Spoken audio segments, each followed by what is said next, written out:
Hello, everyone. This is part 2 of episode 12, where we continue our conversation with DxGirly. There was a lot to talk about, and we hope you will enjoy the rest of this episode. Definitely. That's a bummer. So, yeah, I think we all have our issues with the Postal Service, and Yeah. that's pretty horrifying. What about you, Nikki? Like, I think Um, I think you might have because you don't seem to want to sell internationally anymore. yeah. Yeah. I have two incidents. One with a doll that I bought that was coming into me, and then a horrible incident. Actually, I sold a head to Debbie Doodall. I don't know if you guys know her on Instagram, but she's a personal friend of mine. Anyways, I've known her since I started in the hobby. So, but I sold her a minifee head because I bought a full doll in order to get a body at a cheaper price because the way Fairyland prices their bodies is ridiculous. So I was keeping the body and I split the head with her. And she wanted me to send it to her face up artist in Russia during the whole COVID thing in 2020. Mm. So, and I had never shipped anything to Russia before. The most I really shipped internationally was to either Canada or the UK. So I agreed because it wasn't a big deal to me, and she paid me actually friends and family anyways. But so I shipped off this head at the beginning of August, and it it got so far. It went to the UK where she is, I guess, as a buy point or something because it had the correct Russian address on the outside. And then it just stopped and didn't do anything. And by the time mid October rolled around,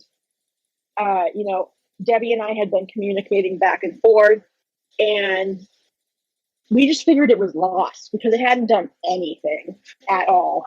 And I put in, like the way the international mail works, it's really hard to contact USPS and do like where the heck is my package thing when it's an international package, especially if you send it first class. They like don't want to do anything to help you. So we figured it was lost, and because she's my friend, I felt really badly about it, and I just refunded her.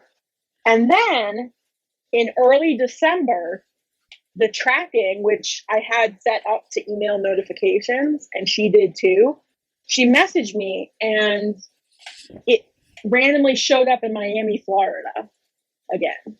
So I assumed it couldn't be delivered to wherever it was going in Russia, and they were returning it because luckily my return address was on there pretty well. But I don't know what they were doing, USPS in Florida with that package, but it bounced around different like sorting centers and customs for a month and a half, just going back and forth, back and forth. Like, I think they were getting confused and trying to send it back to Russia again. And I was putting in like uh, help requests on their website. And of course, because it's an international package, like I said, they don't want to help you just giving them the tracking number. So what you have to do is basically tell them you have no tracking number, fill out the form, and then in the notes, give them your tracking number and say, what the heck is going on? So I never did hear from anyone. Like, no one called me or anything. But finally, after like a month and a half, it finally just showed up at my boyfriend's doorstep. So, At least you got it back, but dang. yeah, at the beginning of January, I finally got it back. And actually, Debbie still really wanted the head, so I ended up shipping it to her in England. I was like, I'm not willing to send it back to Russia. I'm just not. I don't feel comfortable doing it. And I was out of that money for the whole time. It's like out of the money, out of the head. I thought I was screwed over.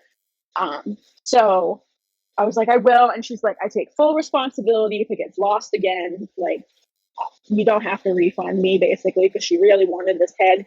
It was a minifee Luca head, and it's since been discontinued. So Yeah, but she messaged me today and said she finally got it. So Oh, nice. yeah, Yeah, At that's least it didn't end up scary. lost. Yeah, I feel like with addresses like in Russia, I think that's scary because a lot of people Mhm. just don't speak English there. So you're relying on, someone translating it okay, which I'm kind of wondering if they might have just been like, well, there's no localization of the address. Throw it back, right? And I wonder if like a barcode was damaged when it came back to the US because if it was traveling back and forth, I don't know if it was like reading part of the barcode and it just gave up and it had no idea what it's doing. And I've had some stuff like that happen, but I had to like call the post office, and one of them was there was a incorrect zip code for this is not doll related, but it was an incorrect zip code, and they Mhm. couldn't do anything more because it's getting returned back to sender. And apparently, this is actually from somebody in the UK who mailed to me. They're like, "Well, we didn't put a return address on it." So that was fun because what ended up happening was that it went to like this like place in the UK that has like all the mail that like is unclaimed. And Huh. shockingly, I eventually did get the package back, but I had my friend, not the seller, reach out and say, "Hey, this is a package. Can you forward it on to me?" And they actually did, which I'm like, that doesn't seem legit, but there's no Yeah. return address. So she like, and so it was in my name and everything, and she claimed it. She had it forwarded it to her, and then she forwarded it to me. But it was like the total like cluster. But you actually do get it back, at least in my experience from the UK. What's they, up they with they somehow that? have a good sorting system there. Yeah, like no, I was horrified that there's no return address on it, and I guess you can send it that way, but I feel like they would not let you do that in the US. Mhm. Absolutely not. Return address is required. But so what was your other situation That maybe that was was when I bought my the only secondhand full doll I've ever bought is my her casting E minor, who's right there, and I bought her from my friend up in Canada. And typically, when I buy internationally, everything comes in through New York City and is there for like 2 days and then immediately comes down here, or not even 2 days. Like EMS Korea stuff comes right through. So I never really have to wait that long. This one, because it was coming from up in Canada, went through Chicago Customs. It sat in Chicago Customs in the US, in Chicago, for no, it was for 8 weeks, just sitting there. That's too And I was getting much. so frustrated, and I read up reviews online, and apparently this is a very common problem for that sorting center, and it was even worse at the time because of the pandemic and everything. So, and I kept reading like horror stories where like Yikes. news articles and stuff where employees were caught stealing things and reselling them. So I was like terrified. My doll was not coming home. It was the worst. And I was like psyching myself out, I think, reading more and more horror stories. So, but she did eventually come. So, yeah, it's tricky because Chicago for me is actually more reliable than really. like LA. Yeah, I get most of my stuff through Chicago, like, and it's rare that something bad happens. Like, so, but I think because you live in Florida, they do have a sorting center in Miami, and I think a lot of mail might go through there for you. But like, I've had only a few packages go through Miami for me that was like from France, but usually everything comes through Chicago for me, and it's not that bad. It's usually pretty good, but I think it depends because like you've had like a couple bad experiences, but you usually don't get mail from them. But I think it depends. Like it really does depend because like LA for me is the absolute worst, like absolute worst. I had a doll that I bought from Australia, and it was like in LA for like I think 3 or 4 months, like no sign, no word, it just nothing. And like apparently like and then people are telling me LA tends to be really really really really slow, and I was like okay, and that totally is my experience, but I usually don't have packages go through LA either, so if I see LA I'm like oh no, oh no. But Actually, none of my stuff ever comes through Miami, weirdly enough. But I've never had a oh really, package internationally come through Miami. It's always New York City for some reason. oh I don't know if interesting. it's because the flights that they're on typically, like, are there direct flights from, like Korea to Miami? I don't even know. I couldn't even tell you. Yeah, it might, yeah, because like they're probably really not transparent about that, but Miami's a huge like point of entry into the U.S. Like that's why a lot of flights like are really really cheap if you try to go out east, out of Miami, compared to like if you leave from like Houston, it's expensive. Chicago is another big point of entry too. So in New York as well, there's usually a lot of good flight deals there. But yeah, I actually get Chicago and New York a lot too for myself. But so speaking of Chicago, I did have a really not great experience with them because I didn't sell. I had a box of 4 heads go to a face-up artist in Canada, and that went like I mailed that off like a week before a package I had to send to a buyer who bought some clothes from me in Canada. And the tracking on the package that was mailed like 1 week later was actually leaving Chicago. And the heads, which I cared more about, because there are 4 of them in there, was just chilling somewhere in Chicago. I was like, I don't want to be nervous, but I can't help but be worried because I have clearly 2 packages I sent to the same country in, I believe, possibly the same like province, and somehow one's made it and one has not. And the clothes, I'm like, I can refund that, whatever. It's like what, like $40-50. It's not like a little bit of money, but compared to the heads, yes, it's a little bit of money. So eventually the heads did get a scam, but they sat in like a carton, from what I could gather, from what I could piece together, possibly out of conspiracy theories online. But they were saying how, like, depending on the package of class, like, wait, yeah, the class of the package, yeah, that's right. Boxes might have taken longer than something that was sent in an envelope. I don't know if that's actually true, but that made me feel slightly better when I was like waiting to see if my heads had arrived, because there are a lot of discontinued heads in that thing. So yeah, that was not fun. And then I asked I actually did a claim with the post office just to see what's going on, and I called them just to make sure, because I said, I normally would not worry except for the fact that I had 2 packages go to Canada, and one clearly is on its way and has arrived in Canada, and the other one is still chilling somewhere in Chicago. Like, what's going on? They're like, yeah, once it leaves our possession, it's in customs. Jazz hands. I was like, okay, that's great. So but eventually pretty much it did make it. When it is in customs too, they like wipe their hands of it. They'll be like, nothing we can do. Sorry. Yeah, and I think it's hard for customers because they're 2 separate agencies, and nobody will take responsibility, right? Because like U.S. Customs will say, well, it's part of the U.S. Postal Service, blah blah blah. But like post office employees say, we cannot help you. It's literally outside of like our like jurisdiction, so to speak, right? Like it's with customs. We have nothing until it arrives at a postal sorting center, which does make sense. But the problem is that no one wants to take responsibility in the meantime, and you're kind of like stressing out about it. So maybe we can all take messages from like Avari and just pay a little bit more for shipping, but nobody wants to do that. I mean, that's just what it is, right? Yeah. Yeah. What about you, Nova? Did you have anything crazy? Oh yeah, Everything's good for Nova. No, one time it was when I was buying my Sold Olive Cryon, which is like the lavender dude with the really cool face up.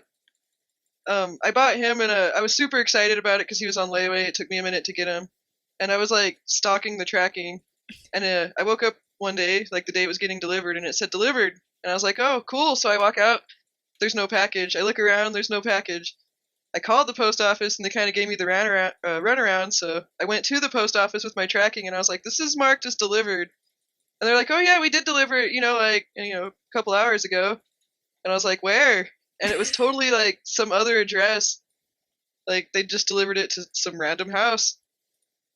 Oh my god. So they had to I was freaking out. They had to call the post truck driver, and then he told me where they delivered it, and so I was like Google mapping the address and finding it, and it was way down this dirt road next to a mailbox. My package was just like in the bushes.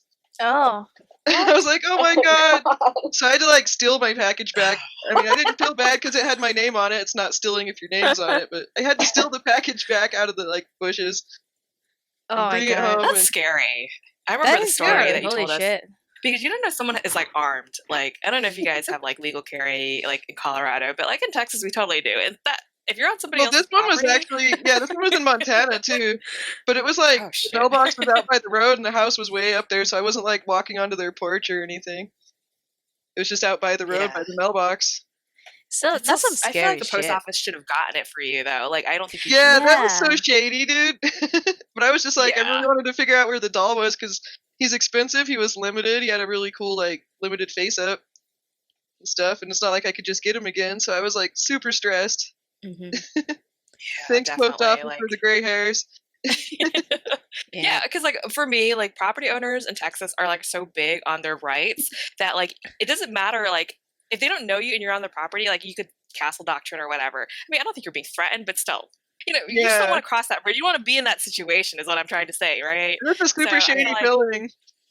yeah, like I feel like at the very least for your safety, they should have at least gone back and picked it up or something, They right? really I was should just have. glad they told me where the hell they put it, and I got there before the package was in the person's house, and I did have to go knock to the door. That would have been like, in my mind, the worst case scenario, or if it got lost altogether.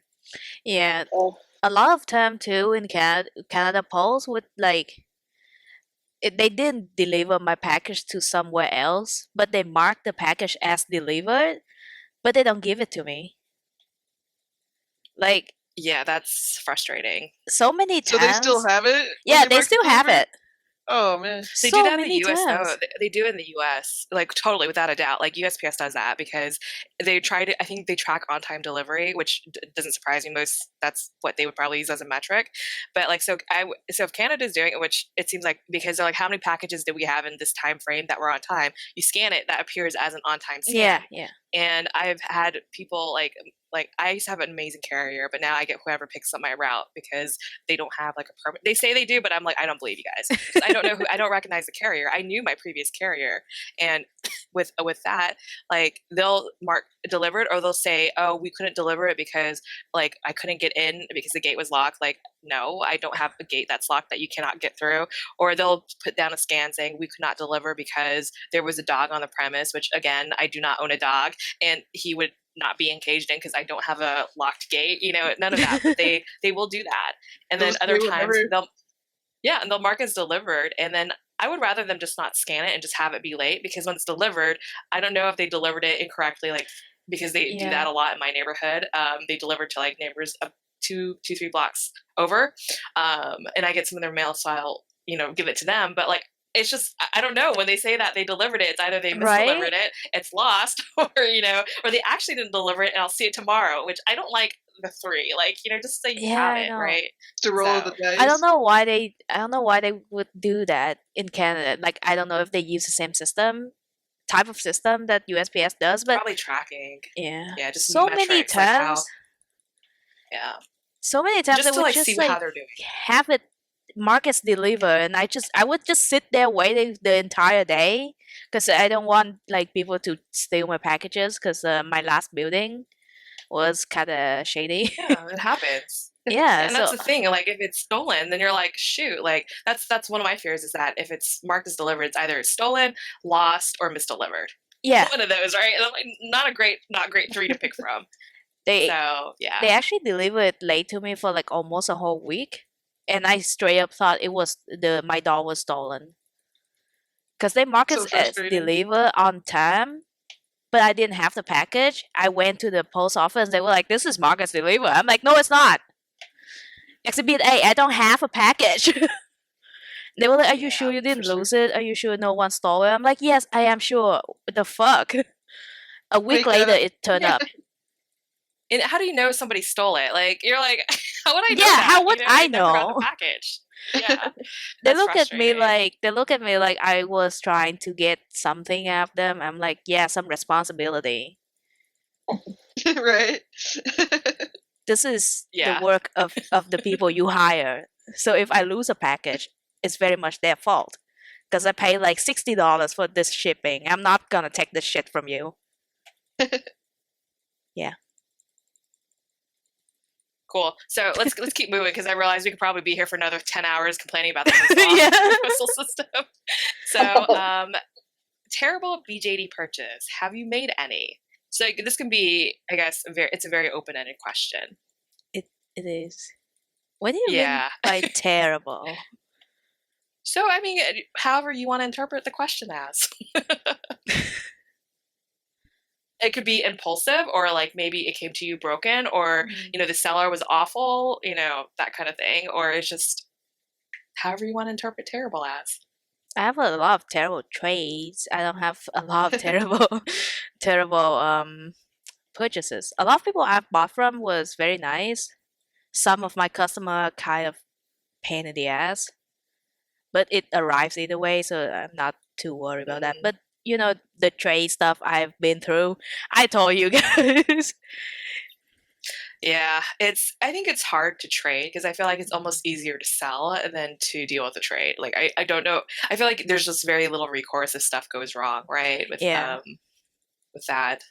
And I'm trying to think terrible BJ. Oh, let me tell you about a terrible BJD purchase I made. So I actually bought something. This is many years ago on eBay that was a legit doll chateau doll. It came with all the paperwork and everything, and I knew what to look for because she also had a lot of her original body paint, and she had like all these like tattoos on it, like the default. They're not the best tattoos, but it was still pretty cool that it came with some body paint.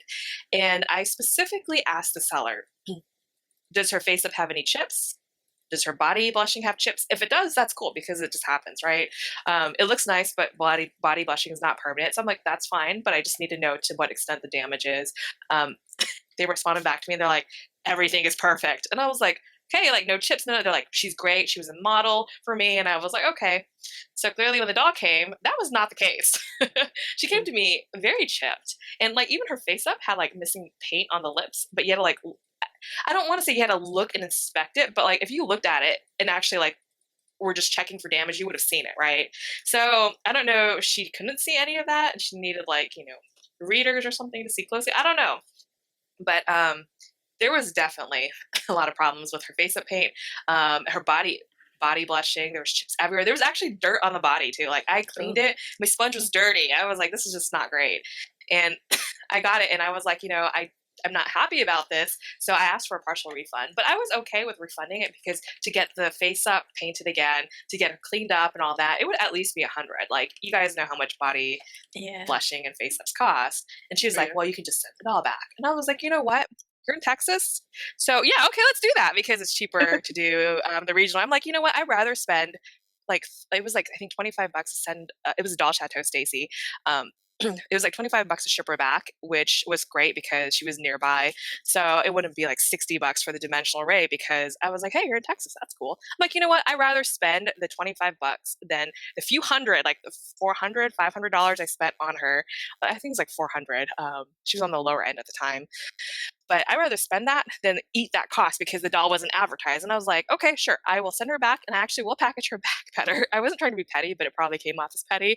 But I told her I would package the doll back better than how she sent me because I actually wrap everything. I wrapped all the fingers, the joints, I like pat it. She didn't do any of that. So I was like, I'll make sure I do that. So I wrapped all of it. I was getting ready to mail it. And then she's like, oh, here's a refund. I was like, damn it. I was like, I packed her. It took me like 30 minutes. But yeah, like I had the doll for a little bit, but I sold her at the end because like bad experiences like that, like for me, and this kind of goes into our next question, so maybe we can bundle them up together, is that if there's like bad vibes, bad energy, like frustration and all that, I can't enjoy the doll. I just think of the time when the experience was awful and horrible and I can't get past it. So it went on to the sales marketplace or whatever, and I ended up selling her to somebody. So yeah, that was my frustrating purchase. But nowadays, I actually do have a doll chateau Stacy in gray resin who I bought from somebody at Den of Angels. So I already have like the gray like body. So I have a Stacy again. It's all good. No bad vibes on that one. So that was one that was disappointing, but it happens, right? And it makes me wary about secondhand purchases. Sure. Yeah, that's for sure. A lot of people don't sell their dolls are not as advertised at all. Yeah, like don't lie about it. Like there is I nothing know. to be had from it because if you get a pissed off buyer, number one, it makes your reputation look bad. But like even after I have things that are for sale, I'll have like a light. I have an OT light, which is a natural light lamp. But anything that I catch, I'll say, hey, this is part of it. But if you change your mind, that's okay. But I'd rather be upfront and disclose all that than have you get it and not be happy about it. And they're like, Yeah, oh yeah, that's totally definitely. cool. And yeah, like the outcome is so different once people know. But if you like hide it, then it's only going to be a world of like hurt and Yeah, disappointment. right? So, the noob in the hobby, I totally got taken advantage kind of like that because I bought from a friend who had been in the hobby prior to me, and they knew. It was actually a beauty green Lutz doll. It was a Shiwu. And Oh, they sold it to me for about $500, and they were like, it's in really good condition, and I've had it for like 2 or 3 years. And I was like, this is great, I'll buy it from you. And when he came here, he was like zombie green. He was just so green. And I tried to resell them. I couldn't resell them. I ended up giving them to like one of my brother's girlfriends because she was into dolls at the time, and I just didn't know what to do with them. I really felt screwed over though because I paid like $500 for the guy. This is your friend? Yeah, it was a friend in the hobby. I do not talk to them anymore, but they were like, "This is a really good deal." The betrayal. They Well, let me that's buy like- it on layaway. That's like close to original price, isn't it? Yeah, it was like it was original price pretty much. And I didn't know prices or anything. I was really new to the hobby, so I totally got I hope played you're on not that. friends with them anymore. Oh, not even. But yeah, I was all sad. I was just like, what do I do with this zombie doll? Because I didn't know about beautiful white turning beauty green back in the day. I had no clue. Yeah. So.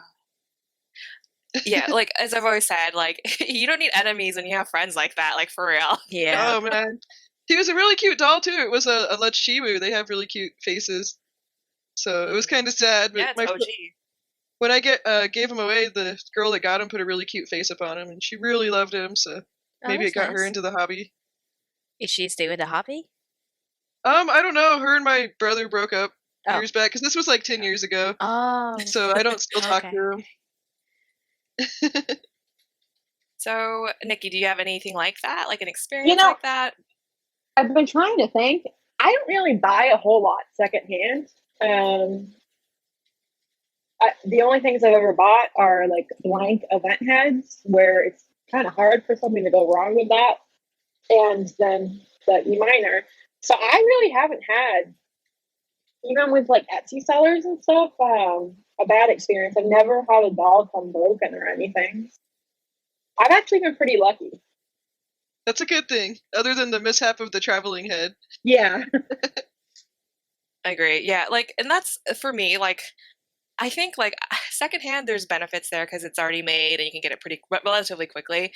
But for me, I feel like from all the experiences I've had, and they're not as bad as like Avari's, but like they're enough for me to not want to buy secondhand, like just because it's just a headache. It's just a headache dealing with people who don't want to accept responsibility. Like this is separate from the post office. You're like, you know what you're working with there. But like people who are dishonest, people who don't want to refund you, people who don't say their ship on time, you know, I don't do that. Like pretty much when people pay me, I go to the post office like the next day. I mean, I have the ability to do that, but it's priority that someone gave me money. Like I need to take it seriously, right? It's not a joke to me. I'm like, especially if you bought a doll, like that's like hundreds of dollars. Like I need to like get you your stuff quickly because I don't think I can like relax until you do get your stuff. And the same with selling dolls. Yeah, like it's just something that like they trust you to take the money. So the least you can do is at least be communicative and like send as quickly as possible. But I hear stories saying, well, I paid the seller and like, you know, it's been 2 weeks since they said they'd ship, or, you know, I know Avari. They're like not responding to any messages. Yeah, they're not responding. What do I do? And I'm like, PayPal claim, like start discussions and like, hey, if you don't respond to this, I might be forced to do this PayPal claim, and I don't want to do that, but like, hey, like that might be my only option. So please, let's just talk this out, you know, or something. And okay, so speaking of like delayed things, I know that Avari had some Hell Corgi things. Did you ever get your stuff? Like, what's going on with that? Speaking of sellers who put you on. Yeah, see, with the Hell Corgi thing, it's still a trade of sort, but like we had basically 2 parts trade. So she made me like a few corset, a full set outfit. Maybe I'll bring that next week. It actually does look nice when it comes with like a whole set outfit. It does look nice, but the corset kind of just break apart the moment I opened the package. So I told her. Okay. Yeah. No, so is that you want her to fix what's broken, right? It's not like she still owes you more stuff. Oh no, she still owes me more stuff. Oh shit. Okay. Yeah, because like I said, it's a 2-part thing. One part of it is that is of something that she already finished, so it was relatively quick. By that I mean a few months for it to arrive at my place. Is she active at all right now? She just came back. That's why we're bringing this up. Yeah, she came back. She just came back. She went like... She disappeared about like a year ago. Yeah. Yeah. Because I remember reading all the horror stories and I unfollowed her at the time. I was like, I'm still following her because I want her to give me my shit. Yeah. Yeah, but I basically, mean, that makes sense. You have a vested right? interest. Yeah, Gosh, it I wonder how was. many people she has floating around that she owes stuff to. Oh, we have like a whole group chat of just people she's owned shit to. I'm not Oh even wow, I didn't kidding. realize you guys had that chat. Yeah, Yeah, because that's I believe crazy. like Yeah. when she disappeared last time, someone was like, "Hey, we have a group chat of people who getting scammed by her. So just come here. We'll have a link. We'll make a little post. We'll keep track of her." I'm pretty sure that's like half of her follow base in Because that she group does chat. have a huge fan base that's willing I to know. buy stuff from her if they could just get the stuff. I know. I don't understand why people keep like trying to defend her. I don't because Probably because they hope they're going to get their stuff. That's probably the reason why. I Like, be know. optimistic that one day you will see the stuff that was promised. Because I'm Yeah. sure, like, she's probably has like thousands of dollars of stuff that she has for people, right? Yeah, for me Like, I mean, I alone. would tell myself that. I'd Yeah, be like, right? she's coming back. I think for me alone, she still owe me like $600 worth of stuff. Wow.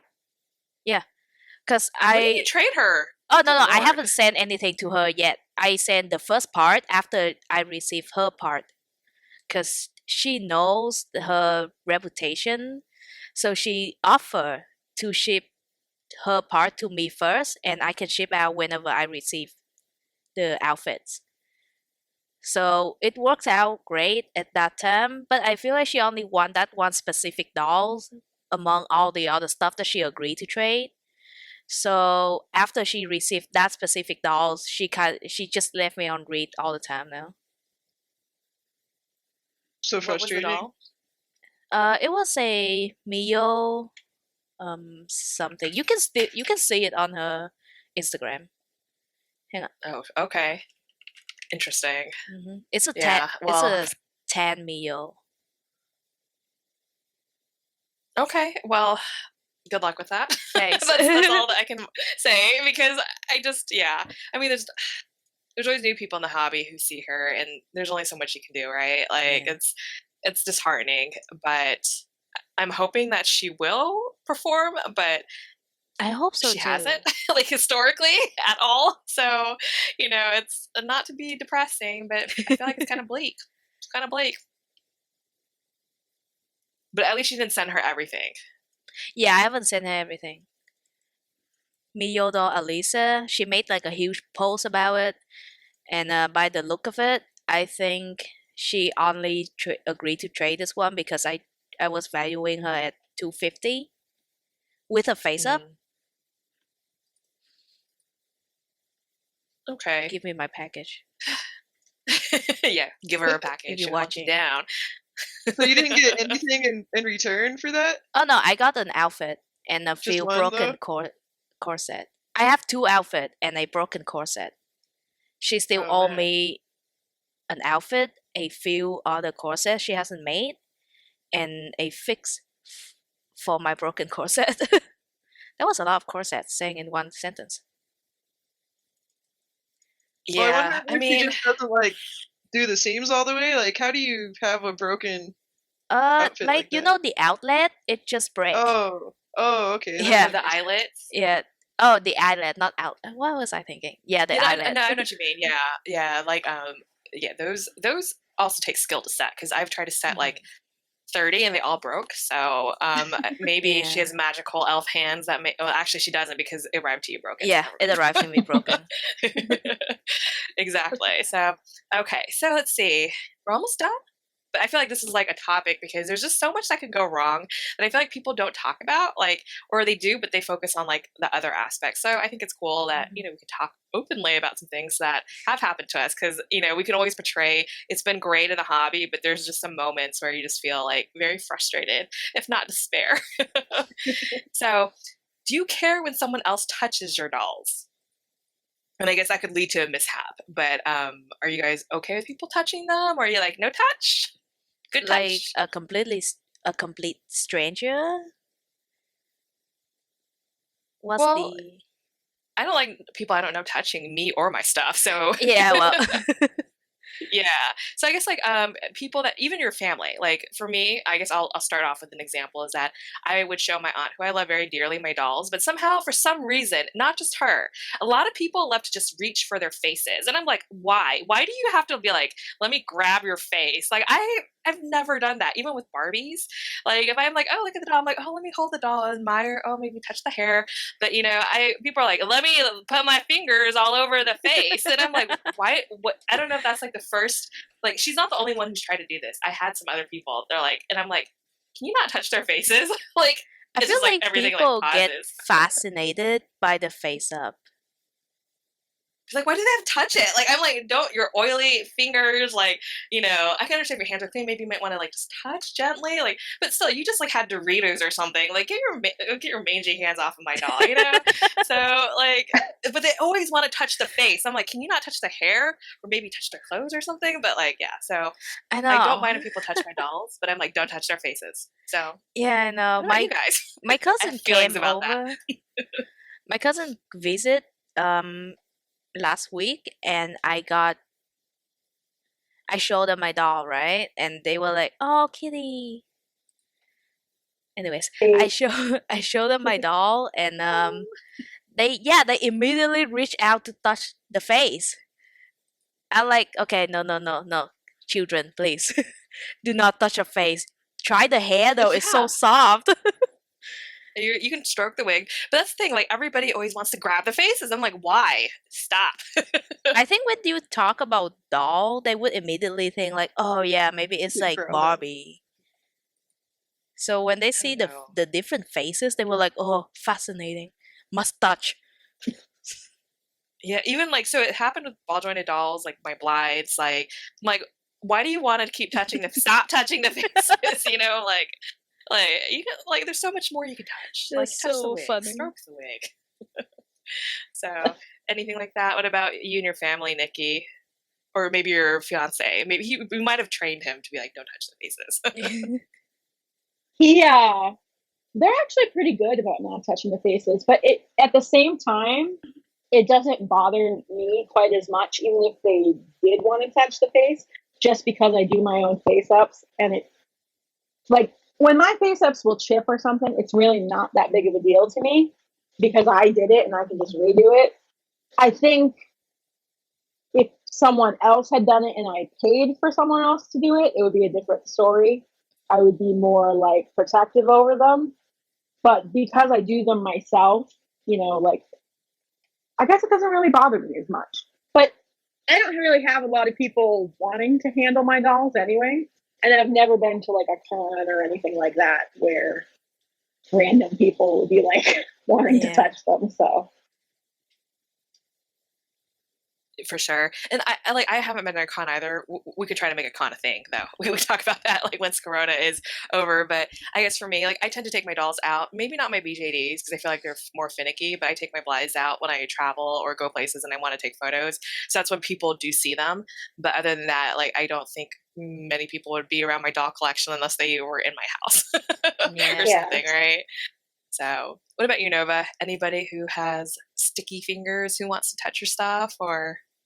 My daughter, while she was growing up, definitely wanted to touch him.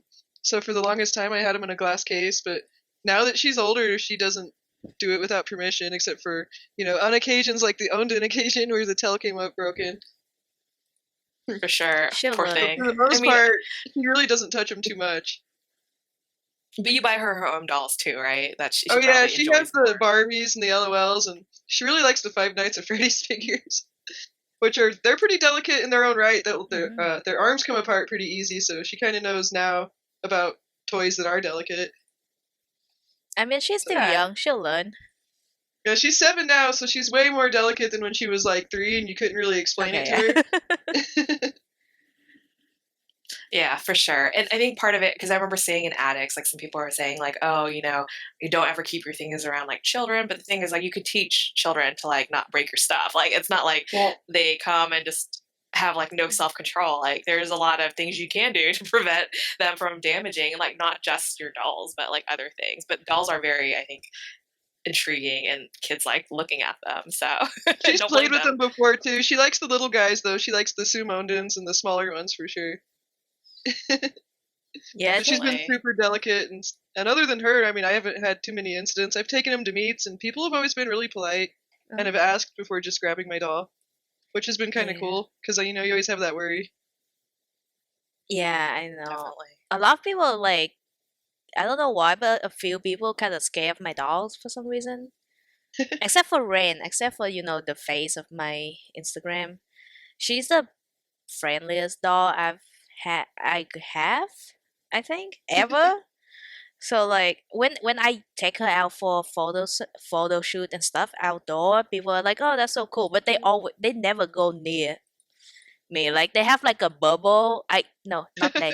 I have like a little 10-meter bubble, and they would not step into it. I don't know why. People are kind of just afraid of going near the doll. So I guess that's like a perk. I guess they're not gonna mess up My the doll's doll out too stuff. much, other than to like meets and stuff. So that's kind of interesting to hear. Yeah, I take my dolls out a lot, just randomly.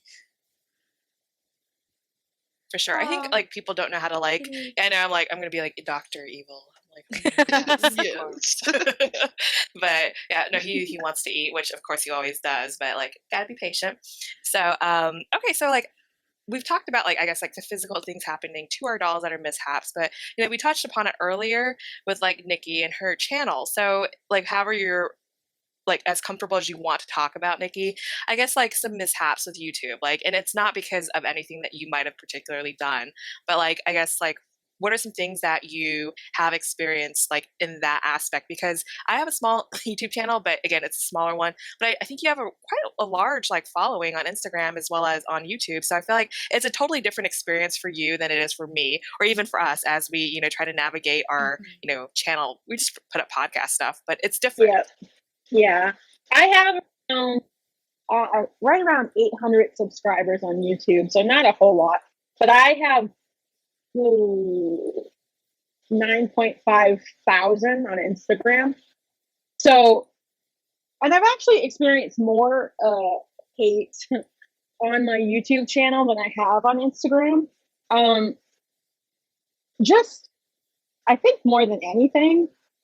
So, it was relatively okay up until, oh gosh, what was it? February of last year. I made a tag video, and it was a get to know me tag. And it was more about getting to know me as a person, and it wasn't really about the dolls. And I put it on the doll channel. I don't know what set people off, or if I said something somewhere else that just like totally set people off. That video, so typically I'll get like 1 or 2 thumbs down. That video got 20 thumbs down in the span of a week. And I was like, what did I do? I don't know what I did wrong. And it was so disheartening. And I just didn't make videos for a couple months after that. And I was like, I don't know if I want to. And then here and there, I'll get like the random, like, typically they're not really DJV people. They're just like random people that will come and leave nasty comments on your stuff or whatever. You just kind of, that isn't as bad. But like that one video getting that many thumbs down, I was like, wow, they must really not want to get to know me. Yeah, that's pretty disheartening. But so, and I was just like, and I don't know if it was like one person making a million fake accounts or something doing it, but it was to the point where it was just like, no. It kind of felt like people were trying to bully me out of a hobby. Like, and of course, stupid me was making posts about it on my Instagram stories, like telling people it was hurting me. So it just kept happening more and more and more. So let me ask Nikki, in that situation, I can definitely see why you would take it so personally because it was really a tag about you.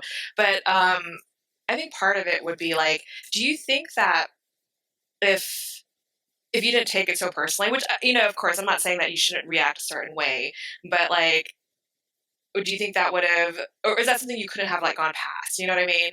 Like, because I think hate is common for a lot of people because if someone's really that sad to create that many accounts to dislike your video, I mean, like that's honestly really pathetic, right? You just like dislike and move along, right? But to constantly, I guess, like harass you about that to me is like kind of crazy.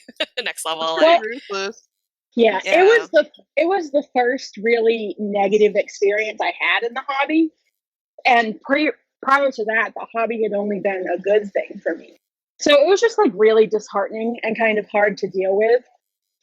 So I don't know. I think I take it too much to heart and then I kind of get over it. You know, I think the initial gut reaction is kind of like to be offended and like personally hurt and attacked. But like when you take a step back out of it emotionally, you can kind of look at it like, does it really matter? And that's why I continue to make videos after that.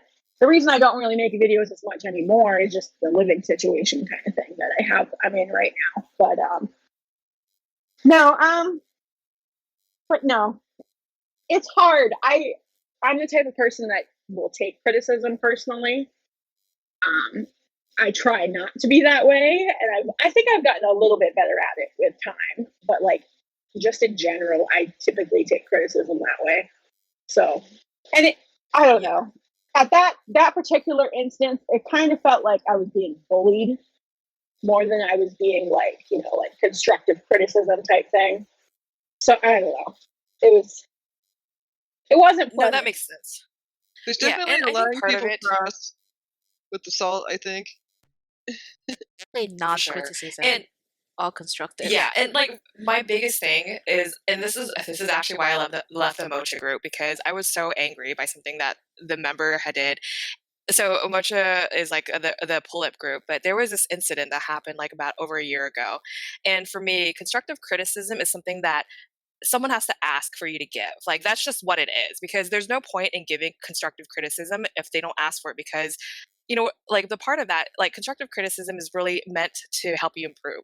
But if someone doesn't want it, then you giving it to them, like you're just dead in the water. There's no point in doing it, right?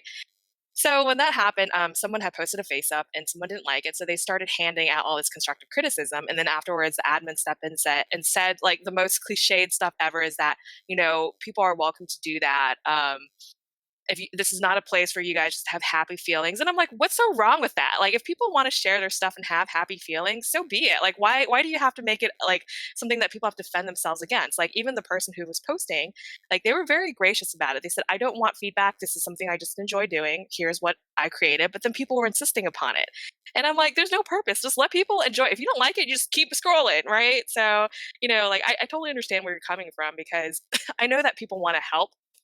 But there's also a degree of like knowing where you are in offering that help, because if people don't want it, they won't ask for it, like that, or they will ask for it.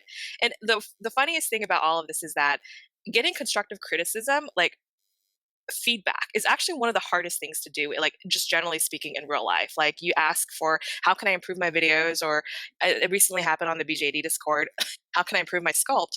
And the lack of response doesn't mean they don't like your work or anything, but it's a lot of work to actually spend time to provide it. So if people want it, then I would be like, okay, here's a true assessment of how I feel. But it takes time to prepare that. So if someone doesn't want it, then why are you spending your time, doing that, right? And just let them be happy. At the end of the day, this is just dolls. It's not like they're applying to get into, like, I guess Harvard or whatever prestigious. There's like none of that, right? So I mean, I can understand where you're coming from, because if you've had really positive experiences, that can be a lot to take by yourself, especially if you don't have like a good support network like around you who might understand. And I guess part of that, I know that you were, I think, friends with Swans, because I watched a lot of her videos at the time too. But I think Swans, she had left the hobby, right? Because of, I don't know if she's bullied out of the hobby, or she decided to kind of like be like, I'm good, I want to move on. She had a lot of, they talk about her all the time on those confession blogs.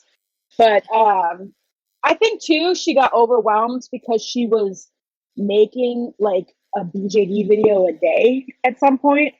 And I think she got burnt out. I think she was just burnt out. Yeah, and I think criticism. One thing about criticism too is that I often won't accept criticism from somebody I wouldn't accept advice from. So it's like, if you don't give a fuck what they'd say, if they said something positive, then whatever they say negatively is not really going to be too relevant either. But like to call what they're giving constructive criticism, saying your face-ups are trash is not constructive criticism. That's not constructive. Yeah. That's not how it works. Yeah, that's just being salty.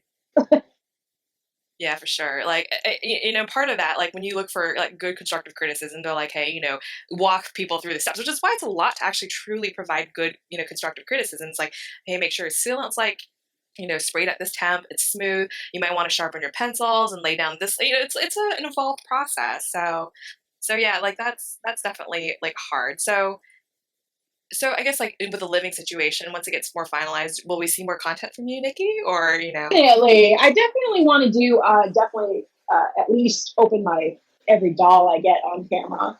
I know that some of my most popular videos too are like the sit down videos where I basically, sorry, where I basically like chat for an hour. I don't mean for them to be an hour either, and I just end up blabbing for an hour. But just my updates videos. What do they call them? Dolly chats or something like that. But those are my most popular type videos. So I do want to get back into doing it once the whole living situation is more permanent. For sure. And so for you, like, I'm excited to have you on this channel, like on our podcast channel thing. But it's because like I like the content, the format that you create your content, because I tend to like long form content, and like I don't like it when I have to sit and like watch and just be glued to my TV. I like just listening, and I can work on stuff like my dolls, or I can sew.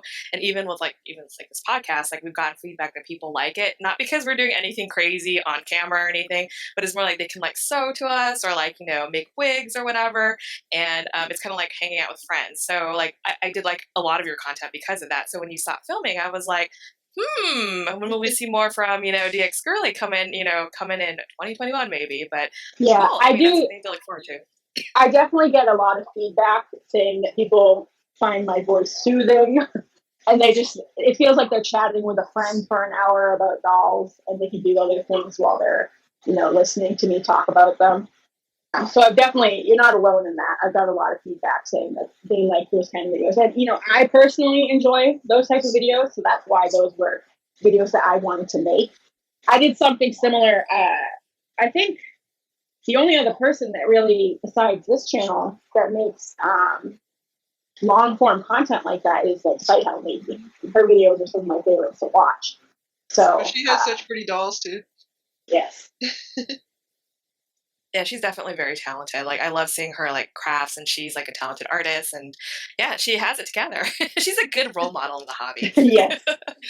And I think it's hard too, because like one thing that I did like a lot about your channel was that, you obviously are a pro artist, and, we've talked amongst like, the three of us is that we hope that there will be more pro artist content, but like now when people Google and search for BJD content, all they find is just like recast content, which is kind of depressing. It really is. You know what's interesting? I posted about it on my story actually early morning one day this week, but I ended up deleting it because I was getting recast supporters and pro artist people coming at me in comments, just random people I don't even know in my DMs. But the Luo guy, the China BJD guy, actually has probably 20 or so puppet accounts on YouTube that he's now uploading review videos of his dolls on YouTube. Oh, if you search BJD and then sort them by newest upload, you see all his videos. They have like 0 views, and they're all on different accounts, and they're all linking back to his stuff. So wow, there's a lot of recast content on YouTube. He's really dedicated to getting it out there too. Yeah. Like I've heard he'll send people free recasts if they promise to review them and stuff. Yeah, he had the gall to ask Rap 1993, the artist, the BJD artist, to review one of his dolls. oh my god. That's some bullshit. That's crazy. Did he ever approach you, by the way? I'm curious. Did he ever ask if you wanted to review I block him. I blocked him, off his account. Good idea. So he doesn't even have the chance to talk to me. I blocked him. Wow, that's good. That's good. Yeah, that's shocking. Like, I can't believe he had the nerve to ask, like, I guess Danny, is that her name, Danny? Yeah. Rap 1993. If they, yeah, that's ludicrous. So, okay, cool. That's good to know. So, if everybody is looking for more content on YouTube, just be aware of what's going on as well, because that was the first time I've heard of that too. But hopefully, like I don't know if Avari and Nova want to have their own channels because they've talked about it, but maybe they can contribute to it. I can film a little bit more regularly.